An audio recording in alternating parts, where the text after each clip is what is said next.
Hey, what's up guys? This is Anthony from Anthony's Customs, and for this review, we are looking at the new Marvel Legends Hand Ninja, part of the Stiltman Build-A-Figure wave. And I know people like to army build these kind of things, but I'm really wondering if you guys are going to be into this. Because to me, well, we'll get into that later. Let's just say it has a fair share of flaws. So let's go ahead and get it off the stand and take a closer look. This guy stands just about 17 centimeters, which makes him pretty close to 6 3/4 inches. He's kind of tall, definitely on the taller side for your average type of Marvel Legends figure. And before we get into anything else, it's time for a question of the day. Very simple question. Do you army build? Do you collect generic characters like this to have more than one of them for display purposes, or because you're a compulsive collector, or for any reason? Just do you build armies with generic characters like this? Alright, so that's clearly the purpose here. Even though they're being sold one per case, you know, it's the kind of thing that people are going to buy multiples of, should they be in the market for that. And the Hand Ninja is one that's always sold, or always been in high demand, because you always have a lot of them on the panels, so I get that. I'm wondering if you guys are going to be interested in this one in particular, though, because to me, he looks very dumpy and dopey. He has exceedingly narrow shoulders, very wide hips, and giant feet and a big head. He really couldn't look less intimidating. And on top of all of that, his clothes are sculpted to be very baggy, which means he is so skinny. Like, look at those legs. You know how skinny you have to be to have baggy pants that size? You have to be very skinny. Same thing for the arms and chest. There's like no human under there. None. And then the head is also very large. Even for having a hood, you can make a hood for a figure that doesn't make the head look like a big melon. Anyway, to me, this is just an entirely unappealing figure. And on top of all of that, we have different finishes for the red, different shades for the red. The torso is entirely different than the arms. It just doesn't look very good. Doesn't look very good at all. And half of him, all the dark parts, the burgundy, it's very shiny. So that doesn't look good either. I'm just not into this at all. Like, not even a little bit. To me, it's an entirely unappealing figure. Also, one thing that stood out to me, and maybe this is a specific detail that I just don't know because I haven't read the comics, but his armband is wrapped one way over here, and then it's the opposite way over here. So you can see these are pointing up where the two sides meet, and these are pointing down. Is that a flaw from the sculpt? I don't know. It's bothering me a lot, but it probably wouldn't bother most people. The face is acceptable.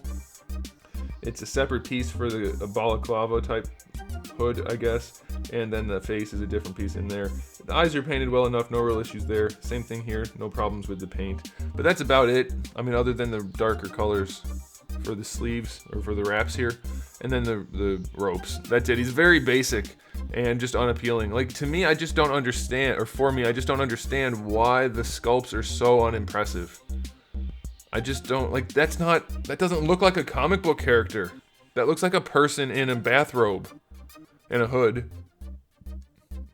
There's just no shape to these things. Like, comic book characters are drawn to be particularly robust.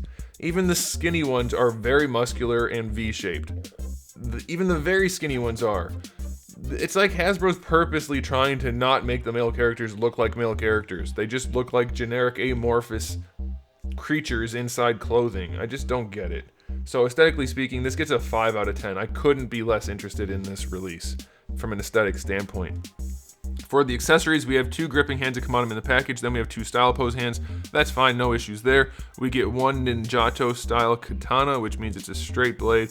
Blade seems kind of chunky, but that's okay. I like the metallic paint. And then we also have 2 kamas here, which also are very nice.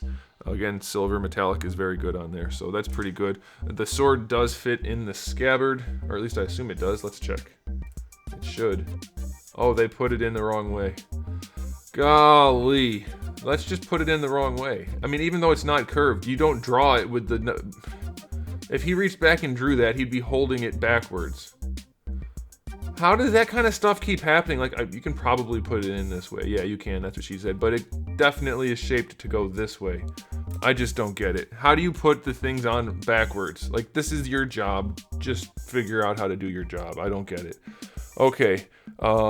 That's harsh. That's harsh. I shouldn't be that harsh. It's just backwards. Like, if you're gonna draw a sword, and this is the purpose of the thing you're putting on here, it's for drawing a sword, the blade would be up because you reach back and grab it. The edge would be up. So unless you're telling me that this is the edge, which it's not, it's the big flat part, it's just on wrong. And that's the kind of thing that shouldn't be getting past anybody who's got any discerning characteristics in like the professional field. So accessory wise, 6 out of 10. They're fine, but the fact that the sword goes in backwards is enough to bother me. So there's that. Okay, as for the head, it definitely sits really high. And there's a lollipop, but you can't see it because of the hood, so that's okay. We do have the hinge, which is very stiff, but he should be able to... Well, yeah, he can look up a decent amount, so that's okay. And going forward, that's okay too, but you can see just how high the head sits when you do that. It does look side to side. Just a tiny bit of attitude there. For the shoulders, we do have a butterfly joint. This guy's built kind of like one of the Power Rangers. Doesn't have a ton of range, but it is in there, so if you want just a little bit of extra range, you'll have that. They made his chest very narrow, I'm guessing to make it easier for him to hold the sword with 2 hands. You don't really have to do that. Like the figures I'm designing, for instance, have very broad chests, and they can still hold the swords with 2 hands, and no butterfly joint. So, is all of this worth having a very skinny chest? I personally don't think so. Shoulders themselves, let's see. Yep, they work pretty well. They go up horizontal, and I'm sure there's going to be, yep, full rotation. Bicep swivel's okay. Double jointed elbow is fine. A little bit limited because they put that rope on there. I would have just put the rope on the elbow itself and just extended it a little bit. I think that probably would have worked. Bicep swivel is not there. That's a wrist. It's a wrist swivel with a hinge. That's fine. By the way, the hinge on this side is the wrong direction, and this one is the right direction, so that's pretty good. There is some utility to that, but you don't need it. Like for instance, on mine, again, if I have the image, I'll still show you. Both hands have this type of hinge right here, and we don't have a butterfly joint or a narrow chest, and he can still 2-hand the sword. Not in every single pose, but some sacrifices were made. Okay, so for the diaphragm joint, it's there. It doesn't do a ton, but it does some, so I guess that's okay. You do get your twist there. And then you get a reverse ab crunch, which has very little range. So his torso is very limited other than leaning forward and back straight. So that kind of sucks. This is a floating piece, though it doesn't go anywhere really. You can bring the legs out to the side. You get a little bit better than 45. Nothing impressive there. Going forward. Oh, wow. As soon as you go beyond that, it just flings it out to the side completely. So that's terrible. That's going to kill posability on this guy. So here's the tip. If you're going to make army builders, they should be good enough that people want to buy more. That's my theory. You guys want to know how you feel about that. Thigh swivel is a thigh swivel. Double jointed knee is a double jointed knee. Boots have a swivel in there. That's fine. Feet go all the way back and pretty far forward. That's enough. And then you get your ankle rocker. So it's very average at best. I'm going to give it a 6 out of 10 for articulation. The butterfly joint doesn't do that much. The head doesn't sit properly. The torso doesn't really work. The hips don't really work. It's just not a very good release. It's like they figured people were going to buy it no matter what to army build it, so they didn't need to try. That's what it feels like.